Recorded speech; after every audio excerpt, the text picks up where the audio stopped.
എല്ലാവർക്കും നമസ്കാരം. മൈ ചാറ്റിലേക്ക് സ്വാഗതം. പൂരാടം നക്ഷത്രക്കാർക്ക് 2024 ഒക്ടോബർ എങ്ങനെയാണെന്ന് നമുക്ക് നോക്കാം. അതിലേക്ക് കിടക്കുന്നതിന് മുമ്പ് പ്രൈവറ്റ് കൺസൾട്ടേഷൻ താല്പര്യമുള്ളവരാണെങ്കിൽ ഇതിൻ്റെ ഡീറ്റെയിൽസ് നോക്കാവുന്നതാണ് ഡിസ്ക്രിപ്ഷനിൽ. ഇനി നമുക്ക് റീഡിങ്സിലേക്ക് കിടക്കാം. പൂരാടം നക്ഷത്രക്കാർക്ക് ഈ വരുന്ന ഒക്ടോബർ 2024 എങ്ങനെയാണ് നമുക്ക് നോക്കാം.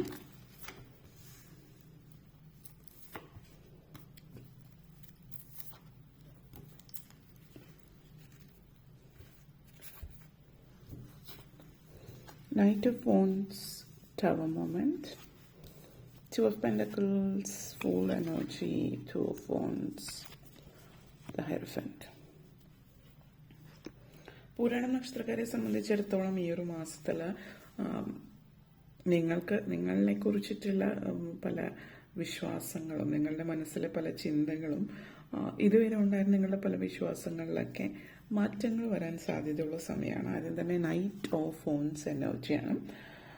സോ ഇത് നിങ്ങളിലേക്ക് സൂചിപ്പിക്കുന്നത് നമ്മൾ പലപ്പോഴും ജീവിതത്തിൽ, അതായത് ജീവിതം വേണ്ടാത്ത ചിന്തകൾ കൊണ്ട് ജീവിതത്തെ വീർപ്പ് മുട്ടിച്ച് സന്തോഷിച്ച് ജീവിക്കേണ്ട സമയം, അല്ലെങ്കിൽ ജീവിതം ആസ്വദിക്കേണ്ട ഇടം നമ്മൾ ജീവിതം തള്ളി നീക്കുകയാണ് ചെയ്യുന്നത്. അപ്പോൾ ഇവിടെ സൂചിപ്പിക്കുന്നത് നിങ്ങളെ സംബന്ധിച്ചിടത്തോളം നിങ്ങൾക്ക് ഇഷ്ടമുള്ള കാര്യങ്ങൾ ചെയ്യാൻ, ആഗ്രഹമുള്ള കാര്യങ്ങൾ മാറ്റി വെച്ചിട്ട് നിങ്ങൾ മറ്റെന്തെങ്കിലും ജീവിതം ആസ്വദിക്കാതെ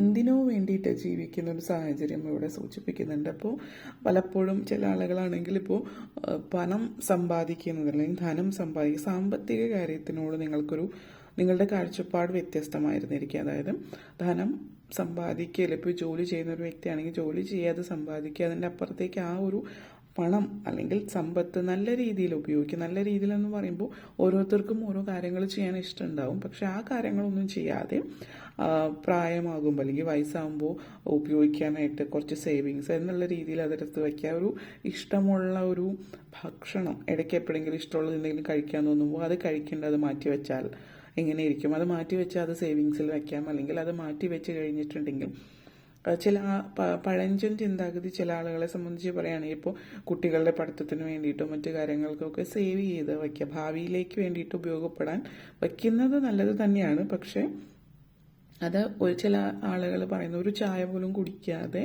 ആ ഒരു ചായക്ക് ഒരു സാധാരണ കടയിൽ നിന്ന് ചായ കുടിക്കുമ്പോൾ ഒരു 10 രൂപയോ എത്ര രൂപയാണ് ആവുന്നത്, അത് വേണ്ട എന്ന് വെച്ചിട്ട്, അതായത് നമ്മളെ തന്നെ നരകിപ്പിച്ചിട്ട് സമ്പാദിക്കുന്ന ഒരു സ്വഭാവം നിങ്ങൾക്കുണ്ടെങ്കിൽ ആ ഒരു സ്വഭാവത്തിൽ നിന്ന് പുറത്ത് കിടക്കുകയാണ്. ശീലം അപ്പോഴും നിങ്ങളിലുണ്ട്, നിങ്ങൾ സമ്പാദിക്കുന്നുണ്ട്. പക്ഷേ സ്വയം നരകിപ്പിച്ചുകൊണ്ടുള്ള സമ്പാദിക്കുന്ന ശീലത്തിൽ നിന്ന് മാറുന്നത്, അതായത് ഇടയ്ക്കൊരു ചായ കുടിക്കുകയോ അല്ലെങ്കിൽ ആഴ്ചയിൽ ഒരിക്കലും ഒരു ബിരിയാണി കഴിക്കണം തോന്നിയാൽ കഴിക്കുക, അല്ലാതെ അത് കഴിക്കുക. നമ്മുടെ ഉള്ളിലുള്ള ആഗ്രഹങ്ങൾ, വളരെ നിസ്സാരമായിട്ടുള്ള ആഗ്രഹങ്ങൾ, നമുക്ക് ചെയ്യാൻ പറ്റുന്ന ആഗ്രഹങ്ങളാണെങ്കിൽ പോലും അത് മാറ്റി വെക്കേണ്ടത് ആവശ്യമില്ല. ഇപ്പോൾ വലിയ വലിയ ധൂർത്ത് പോലുള്ള കാര്യങ്ങളോ അല്ലെങ്കിൽ നിങ്ങൾക്ക് കൊക്കിലൊതുങ്ങാത്ത കാര്യങ്ങൾ ചെയ്യണമെന്നുള്ളതല്ല. അത് നിങ്ങൾ മനസ്സിലാക്കുക. അപ്പോൾ ഈ കൊച്ചു കൊച്ചു സന്തോഷങ്ങളെങ്കിലും ജീവിതത്തിൽ ഇല്ലെങ്കിൽ പിന്നെ ജീവിതത്തിനൊരു അർത്ഥമില്ല എന്നുള്ള കാര്യം നിങ്ങൾ മനസ്സിലാക്കുകയാണ്. അപ്പോൾ ആ ഒരു പഴയ പിശുക്കുണ്ട്, ചില ആളുകൾ പിശുക്കായിരിക്കും ചിലപ്പോൾ, ആ ഒരു പിശുക്കിൽ നിന്ന് മാറുന്നു എന്നുള്ളതാണ് സൂചിപ്പിക്കുന്നത്. ടവർ മൊമെൻ്റ് ആണ്. ഇപ്പോൾ ജീവിതത്തിൽ പലതും സംഭവിക്കുന്നുണ്ട്. അപ്പോൾ ചില ആളുകളെ സംബന്ധിച്ച് നിങ്ങൾ ഒത്തിരി സമ്പാദിച്ചു കാര്യങ്ങളൊക്കെ ആ ഒരു കലയെക്കുട്ടി നാളെ ചെയ്യാമെന്ന് വിചാരിച്ചിട്ട് നാളത്തേക്ക് മാറ്റിവെക്കുന്ന കാര്യങ്ങൾ ഇന്ന് കഴിഞ്ഞിട്ടാണ് നാളെയിലേക്ക് പോകുന്നത്. അപ്പോൾ നാളെയിലേക്ക് എത്തുമ്പോൾ വേറെ പല കാര്യങ്ങളും ഉണ്ടാവും. അപ്പോൾ ആ ഒരു സമ്പാദിച്ച കാര്യങ്ങൾ അതിന് ഉപയോഗപ്പെടുന്നില്ല എന്നുള്ളൊരു രീതിയിലേക്കുള്ള കാര്യം നിങ്ങൾക്ക് മനസ്സിലാവണം. ഇപ്പോൾ ചില ആളുകൾ ഒത്തിരി സമ്പാദിച്ച് വെച്ചിട്ടുണ്ട്. അപ്പോൾ ലാസ്റ്റ് എന്തെങ്കിലുമൊക്കെ കാര്യങ്ങൾ തകിടം മറിയുകയും നിങ്ങളുടെ ജീവിതത്തിൽ നിങ്ങൾ ആ ഒരു ധനം കൊണ്ടിട്ടൊരു പക്ഷേ നിങ്ങൾ ഇപ്പോൾ സമ്പാദിച്ചത് ഹോസ്പിറ്റലിൽ കൊടുക്കാൻ മാത്രം തികയുന്നുള്ളൂ എന്ന് ചില ആളുകൾ പറയുന്നു. അപ്പോൾ ആ ജീവിതകാലം അത്രയും നിങ്ങളൊന്നും ആസ്വദിക്കാതെ സൂക്ഷിച്ചു വെച്ചിട്ടുള്ളത് എന്ന് പറയുന്നത്, പെട്ടെന്നൊരു ദിവസം എല്ലാം അപ്രതീക്ഷിതമാകുന്ന ഒരു സാഹചര്യം, അല്ലെങ്കിൽ എല്ലാം തകർന്നടിയുന്ന ഒരു സാഹചര്യം, പിന്നെ അതിന് വേണ്ടിയിട്ട് പൈസ ചെലവാക്കുക എന്നുള്ള രീതിയിലേക്ക് വരുന്നുണ്ട്. അപ്പോൾ ഒരു കാലത്ത് നിങ്ങൾക്ക് ഇഷ്ടമുള്ളത് ചെയ്തിരുന്നെങ്കിൽ പിന്നീടുള്ള ജീവിതത്തിൽ ജീവിതം ആസ്വദിച്ചു എന്നുള്ളൊരു തൃപ്തിയെങ്കിലും നിങ്ങൾക്കുണ്ടാകുന്നു എന്നുള്ളൊരു ചിന്തയിലേക്ക് നിങ്ങൾ വരുന്നതായിട്ടും കാണുന്നുണ്ട് ചില ആളുകളെ സംബന്ധിച്ചിടത്തോളം. അത് ജീവിതത്തിൻ്റെ അല്ലെങ്കിൽ 10, 35, 40 വയസ്സിന് ശേഷം നിങ്ങളിലേക്ക് എത്തുമ്പോൾ അപ്പോഴേ ആണ് ആ ഒരു ചിന്തയിലേക്ക് വരുന്നതെങ്കിലും ആ ഒരു സമയത്ത് ജീവിതം ആസ്വദിക്കാൻ നിങ്ങൾ തുടങ്ങുന്നു എന്നുള്ളതുമാവാം. ചില ആളുകൾ നേരത്തെ അത് മനസ്സിലാക്കുകയാണ്, നേരത്തെ ജീവിതം ആസ്വദിച്ച് മുന്നോട്ടേക്ക് പോകുന്നു. എപ്പോഴാണോ നിങ്ങളിലേക്ക് ചിന്ത വരുന്നത് അത് ഡിസ്മിസ് ചെയ്യാതിരിക്കുക, അതായത് അത് ഇഗ്നോർ ചെയ്യാതെ മാറ്റി അവഗണിക്കാതിരിക്കുക, മറിച്ച് അത് അക്സെപ്റ്റ് ചെയ്ത് ജീവിതത്തിൽ ഇഷ്ടമുള്ള കാര്യങ്ങളൊക്കെ ചെയ്ത് തുടങ്ങുക. ഏത് പ്രായത്തിലുള്ളൊരു വ്യക്തിയാണെങ്കിലും. പിന്നെ അതോടൊപ്പം തന്നെ പറയുന്നുണ്ട്, ദൂർത്തല്ല ഉദ്ദേശിക്കുന്നത്, പിശിക്കാതിരിക്കാനും കൂടിയിട്ടാണ് പറയുന്നത് എന്നുള്ളത്. ഇവിടെ ജോലി സംബന്ധമായിട്ട് അമിതമായിട്ടുള്ള ജോലി ചെയ്യുന്ന ഒരു സാഹചര്യം ഉണ്ട്. ഇപ്പോൾ ഡബിൾ ഷിഫ്റ്റ് ചെയ്യുന്നവർ, ഇപ്പോൾ 2 ജോലി ഒരേ സമയം ചെയ്യുന്നവർ, നിങ്ങൾ ബാലൻസ് ചെയ്യാൻ പറ്റുന്നുണ്ട് എങ്കിൽ അത് ചെയ്യാം. പക്ഷെ നിങ്ങളുടെ ആരോഗ്യത്തെ ബാധിക്കാതിരിക്കാൻ അമിതമായിട്ട് പണിയെടുക്കുമ്പോൾ അത് നിങ്ങളുടെ ശാരീരികവും മാനസികമായിട്ടുള്ള ആരോഗ്യത്തെ എങ്ങനെയെങ്കിലും ബാധിക്കുന്നുണ്ടോ എന്നുള്ളത് നോക്കുക. അപ്പോൾ ആരോഗ്യപരമായിട്ട് നിങ്ങൾക്ക് പ്രശ്നങ്ങളൊന്നുമില്ല എങ്കിൽ 2 കാര്യങ്ങൾ വലിയ രീതിയിൽ നിങ്ങളെ ബാധിക്കാത്ത രീതിയിലാണെങ്കിൽ ജോലി നല്ല രീതിയിൽ മുന്നോട്ടേക്ക് കൊണ്ടുപോവുക. അല്ലാത്ത പക്ഷം നിങ്ങൾ അമിതമായിട്ട് ജോലി ചെയ്യുമ്പോൾ നിങ്ങളുടെ ജീവിതത്തിന്റെ താളം തെറ്റുന്നു മൊത്തത്തിൽ. അതായത് ഇപ്പോൾ ജോലി ചെയ്യുന്നത് മൂലം നിങ്ങൾക്ക് കുടുംബത്തോടൊക്കെ ഇരിക്കാൻ പറ്റുന്നില്ല, സമയം ചെലവഴിക്കാൻ പറ്റുന്നില്ല, ഇങ്ങനെയൊക്കെ ഉള്ളൊരു സാഹചര്യം ഉണ്ട് എങ്കിൽ അത് ബാലൻസ് ചെയ്ത് മുന്നോട്ടേക്ക് കൊണ്ടുപോവുക എന്നുള്ളതാണ്. ജീവിതത്തിലൊരു താളം, നമ്മളെല്ലാത്തിനും ഒരു സന്തുലിതാവസ്ഥ നിലനിർത്തണം. ഈ പ്രകൃതിയിലെ പ്രപഞ്ചത്തിലെ സന്തുലിതാവസ്ഥ നിലനിർത്തണം എന്ന് പറയുന്ന പോലെ നമ്മളുടെ ജീവിതത്തിലും സന്തുലിതാവസ്ഥ നിലനിർത്തേണ്ട അനിവാര്യതയുണ്ട്. കാരണം അല്ലാത്ത പക്ഷം എല്ലാം ബാലൻസ് അല്ല എങ്കിൽ ജീവിതത്തിന് ഒരു താളം ഉണ്ടാവില്ല. ജീവിതം ആസ്വദിക്കാൻ മറന്നുപോയിട്ടൊരു വ്യക്തിയാണെങ്കിൽ നിങ്ങൾ ജീവിതം ആസ്വദിക്കുക എന്നുള്ളതാണ് ഇവിടെ പറയാനുള്ളത്. അനാവശ്യമായിട്ടുള്ള സ്ട്രെസ്സും ടെൻഷനും മാറ്റിവെക്കുക എന്നുള്ളത് കൂടി. ഫുൾ എനർജിയാണ്. വിശ്വാസങ്ങളിലും നിങ്ങൾക്ക് മാറ്റം വരുന്നുണ്ട്. ഇപ്പോൾ ദൈവവിശ്വാസി അല്ലാത്തൊരു വ്യക്തി ഒരു പക്ഷെ ദൈവവിശ്വാസി ആവുന്നുണ്ട്. അപ്പോൾ ദൈവത്തിൽ വിശ്വസിക്കുന്ന ഒരു വ്യക്തി ഒരു പക്ഷെ അവിശ്വാസിയാകുന്നതുമാവാം. 2 തലത്തിലേക്കും അത് പോകും. നിങ്ങളുടെ വിശ്വാസങ്ങളിൽ മാറ്റം വരുന്നുണ്ട്. ജീവിതത്തിൽ സംഭവിക്കുന്ന പല കാര്യങ്ങളും അപ്രതീക്ഷിതമായിട്ട് സംഭവിക്കുന്ന കാര്യങ്ങൾ കൊണ്ടിട്ടാവാം നിങ്ങളുടെ ആ ഒരു വിശ്വാസത്തിലോട്ട് മാറ്റം വരുന്നത്. എന്ത് തന്നെ ആയാലും പ്രവൃത്തിയിൽ മാറ്റം, അതായത് കർമ്മത്തിലും മാറ്റം വരുന്നുണ്ട്. വിശ്വാസത്തിൽ നിങ്ങൾ ദൈവവിശ്വാസി ആണെങ്കിലും ഇനി വിശ്വസിച്ചില്ല എങ്കിലും നിങ്ങളുടെ പ്രവൃത്തി നല്ല സൽപ്രവൃത്തികൾ ചെയ്യാൻ ശ്രമിക്കുക.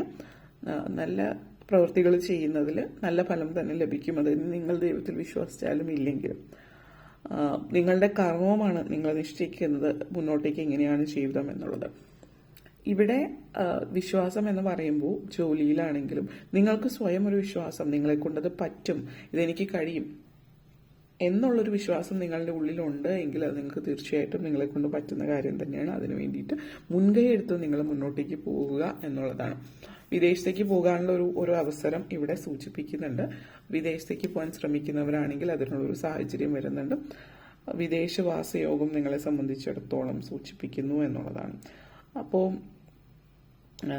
ഗൾഫ് രാജ്യങ്ങളിലോ അല്ലെങ്കിൽ യൂറോപ്യൻ, അമേരിക്കൻ പോലെയുള്ള മറ്റേതെങ്കിലും രാജ്യങ്ങളിൽ, വെസ്റ്റേൺ കൺട്രീസ് എന്ന് പറയപ്പെടുന്ന രാജ്യങ്ങളിൽ ഇങ്ങനെയുള്ള സ്ഥലങ്ങളിലൊക്കെ പോകാൻ, അതായത് ജോലി സംബന്ധമായിട്ട് പോകാനോ ജീവിതത്തിൽ ഇങ്ങനെയുള്ള സ്ഥലങ്ങൾ സന്ദർശിക്കാനുള്ള ഒരു അവസരമൊക്കെ നിങ്ങൾക്ക് ലഭിക്കുന്നുണ്ട്.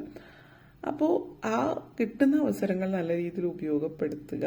അതിനി അവിടെ സെറ്റിലാവാൻ, അവിടേക്ക് വിദേശത്തേക്ക് പോയിട്ട് അവിടെ സെറ്റിലാവുന്നതുമാവാം, അതല്ല ഇനി നാട്ടിൽ തന്നെ നിൽക്കുമ്പോൾ ഒരു യാത്രക്കുള്ളൊരു അവസരവും ആവാം സൂചിപ്പിക്കുന്നത്. അപ്പോൾ ഓരോരുത്തരുടെ സാഹചര്യവശാൽ അതിനനുസരിച്ചിട്ടുള്ള സിറ്റുവേഷൻസ് വരുന്നുണ്ട്.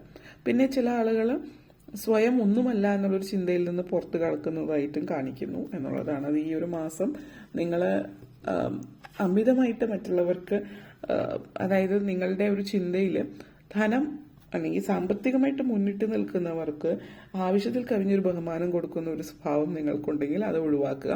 എല്ലാവരെയും ഒരു രീതിയിലുള്ള ബഹുമാനം എല്ലാവരിലേക്കും എത്തിക്കാനായിട്ട് ശ്രമിക്കുക എന്നുള്ളതാണ് പറയാനുള്ളത്.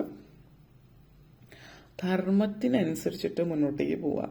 നമ്മൾ പലപ്പോഴും ആളുകൾ പറയാറുണ്ട്, നിങ്ങൾ എന്താണ് ചെയ്യുന്നതെന്ന് ചോദിക്കുന്നത് അവർക്ക് എത്രത്തോളം ബഹുമാനം കൊടുക്കണം എന്നറിയാൻ വേണ്ടിയിട്ടാണ് എന്നുള്ളത്. അപ്പോൾ ഏത് വ്യക്തിയായാലും ആരായാലും നിങ്ങൾ എങ്ങനെയാണോ, നിങ്ങളോട് എങ്ങനെയാണോ അതിനനുസരിച്ചിട്ട് അവരോട് അതേ രീതിയിൽ പെരുമാറാനായിട്ട് പഠിക്കുക.